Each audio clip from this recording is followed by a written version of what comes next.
वंचित बहुजन आघाडीने जपली सामाजिक बांधिलकी, पूरग्रस्त गावांना केली मदत। वाळवा तालुक्यातील शिरगाव वाळवा येथील पूरग्रस्तांच्या कुटुंबियांची पाहणी करून तेथील पीडित कुटुंबांना मुंबई येथील वंचित बहुजन आघाडीच्या वतीने किराणा धान्य किट पाठवण्यात आले।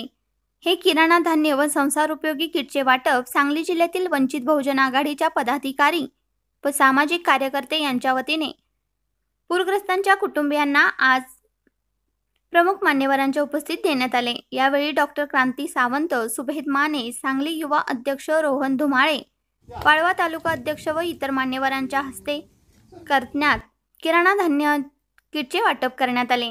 तसेच तक्षशिला ज्ञान केंद्राच्या वतीने महाराष्ट्रातील वंचित पदाधिकारी व कार्यकर्त्यांना भोजनदान करण्यात आले।